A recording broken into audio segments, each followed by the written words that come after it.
What happens when the sequel of the... Hello? Hello, Bluey.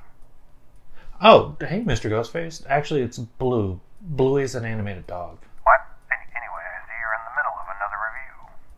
Oh, yeah, how'd you know? I was actually just about to say what happens when the sequel to the requel of the reboot of the horror trilogy that reinvigorated the slasher genre comes calling. Sounds like you're really knowledgeable about movies. What's your favorite scary movie? My favorite? I would say the original Scream, but I did just watch Scream 6 and I really liked it. Scream 6. I heard it really cuts deep. Yeah, it does. I mean, did you know that it's currently sitting at a 7.8 IMDb score and a 79 to 93 critic to audience RT score? Audiences are saying it's the best in the franchise since Scream 2 released over 25 years ago, and I have to agree. Interesting. Care to break down your thoughts? But no spoilers. You spoil anything for me, I'll be the last thing you ever see. No worries, Mr. Ghostface. I'm sure I can take a stab at it.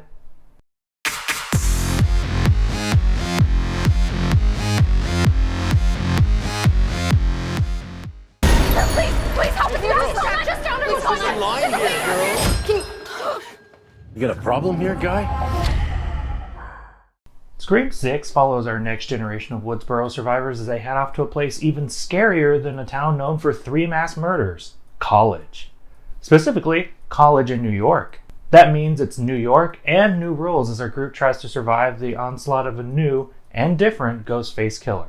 Now, when you get to the 6th installment in any horror franchise, things start to get a little samey.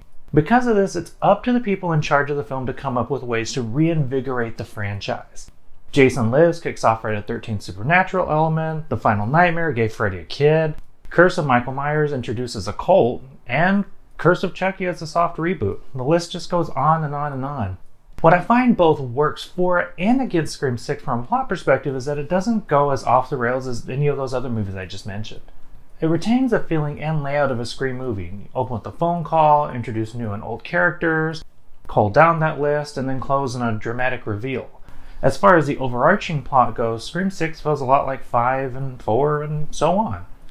I think what works though is that it really tightens the bolts on certain aspects that have made the previous movies more lackluster. The continuation from 6 to 5 feels a lot more natural in how the story is driven forward. If you haven't seen 4 or 5 in a while, this is probably the first time since Scream 2 that I feel you really have to watch the previous movies to pick up on certain story elements. It's a bit of a building block effect, but it adds a much needed cohesiveness to the newer films, and having the heart of the story be based around the Carpenter sisters really adds to the emotional weight of it all. The movie also expands on some seeds set up in 5 and does lay down some new interesting ones in the now greenlit Scream 7. This makes me really excited to see where the franchise keeps evolving. Scream 6 also has great pacing too. It starts and it doesn't ever really stop, which means that there's less downtime between set pieces and it keeps the tension really high. I would say that this is actually the most suspenseful film in the franchise after the first, and that helped really elevate the experience as a whole. I also really enjoy that there's a reverence for all of the previous films, both physically with the usage of the shrine and tonally with the usage of callbacks, dialogue, and plot points. Scream 6 feels like a love letter to the series while also paving its own path moving forward. And that path is now being carved predominantly by the group the film itself refers to as the Core Four. Melissa Barrera's Sam, her sister Jenna Ortega's Tara, and their twin friends Mindy and Chad Meeks Martin, played by Jasmine Savoy Brown and Mason Gooding. Let me say this from the start. I was worried about these movies being carried by Barrera after Scream 5, and I have never, ever been happier to be proven wrong. Barrera does an amazing job this time around as Sam, and I'm 100% all in on her being the lead moving forward. She carries a strong, don't mess with me attitude that works well this time around, and you can tell that she's a lot more comfortable in her role. Barrera really sells the inner and outer turmoil that she's facing, and when she needs to go into those darker mental spaces, she really gives it her all, and it's so much fun to see. Meanwhile, Jenna Ortega is one of the strongest additions to the cast in 5, and it's great to see how much more of her there is this time around, especially because she was sidelined pretty badly before.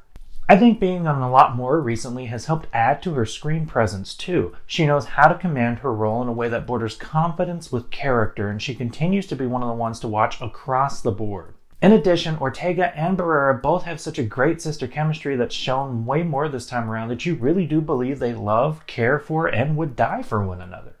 On the other side of the sibling quartet, Jasmine Savoy Brown continues to knock it out of the park as Mindy. She has such a great energy with everyone she interacts with, and there's a lot more scenery for her to chew here. She brings that much needed comic relief that keeps the film from being a little too dark, and you can tell she's just having fun with every single scene that she's in. The real standout for me though is Mason Gooding. From an acting standpoint, Gooding really brings out the best in his role. He's lovable, kind of dorky, and has great chemistry with each of the other members of the core four. Like with Savoy Brown, you can see how much fun Gooding has as Chad, and the two of them together are just the absolute best sibling energy. Outside of the core four, it was nice to see Hayden Panettiere return as Kirby Reed from Screen 4. Panettiere doesn't miss a beat and manages to bring back the energy and sass in her character that fans loved, while also being able to add in an extra dash of trauma at key moments from the events that she's lived through. The rest of the cast is solid too. Everyone had a moment here where they really got to stand out, and this was the first Scream movie where I really didn't want to see anyone get taken out. I think that itself is a testament to the strength of the cast and how much they bring to this movie. That said, I do wish we had a little bit more to work with on the development end of things for these new additions. Without going into spoilers of who or why, I want to see more of these characters outside of the big set pieces and chase scenes. There's some small moments in the beginning, but because of the faster pacing, we really aren't able to get much time with them, learn about them, or care about them from a developmental standpoint. This could be said about any slasher movie though, they're characters meant to be cannon fodder, but I really like the ones here so much that I just wanted an extra scene with each of them. I think where the development really stands out though, again, is in the core four. Chad, Mindy, and Tara have become full-fledged characters at this point with their own motivations, their own interests, and their own personalities. It's so great to see them getting the expansion Gale, Dewey, and Randy got in the original trilogy, and the film is so much stronger for it. Sam too gets some much needed layering to her character, both continuing to face certain struggles introduced in Scream 5 and now her place in the world and her sister's life. There's some really cool exploration about what it means to survive these horrible events and how it impacts these characters. Plus, it's a combination of more screen time with sharp writing that really makes me love this group and feel like they're able to carry the torch of their legacy predecessors. Speaking of legacies, Kirby slots very nicely into the role of mentor figure here.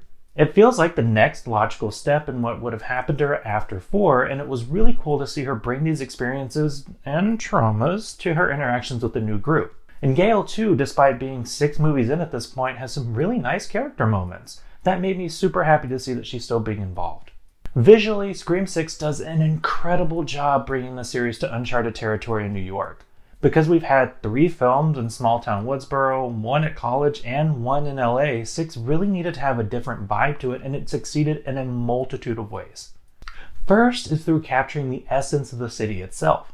From the crowded subways to eerie alleys to skyscraper views and tiny apartments, each space is utilized well, and that builds tension in the various set pieces that are some of the most memorable we've gotten in the franchise overall. Camera-wise, things carry over stylistically from Scream 5. There's darker lighting, more claustrophobic indoor spaces and tight corners, much wider, almost creepily empty outdoor areas, and some really cool camera play that makes the film just enjoyable to watch.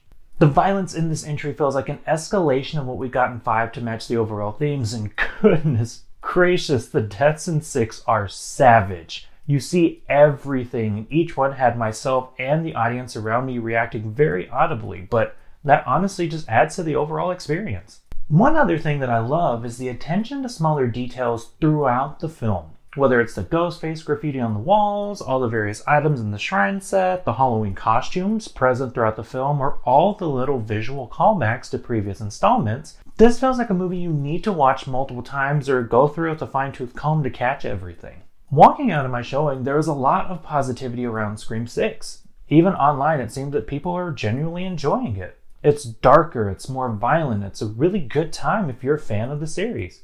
There's so many winks and nods that if you've kept up till 6, you'll be rewarded. I mentioned before that the original Scream is my favorite horror movie, and the franchise as a whole, yes, even 3, is my favorite in the genre. I really, really, really love this movie. That said, I also know that horror isn't everyone's thing, and Scream as well is a series that people either really love or really hate. I wholeheartedly recommend Scream 6 across the board, but of course it all comes down to what you enjoy. There's not a lot here that will change your mind if you aren't already interested in the series or the genre. Overall though, The growth of the core four as our new protagonists, great usage of its New York setting, and a hard dive into a more brutal and emotionally driven take on the Scream franchise make 6 a cut above its sequel predecessors. 8.5 out of 10. That's it, Mr. Ghostface. Oh, you know. Well, that's it, everybody. We're moving at full speed now, and just ahead we're going to be talking about 65, Shazam, Last of Us, and so much more. I also hear there's a great little board game for horror fans that may want to see if they can survive in the shoes of a final girl. In the meantime, make sure to like and subscribe to the Rogley channel for more Blue reviews and other great content we'll be sending your way. Thanks for watching, and always remember, go Rogley.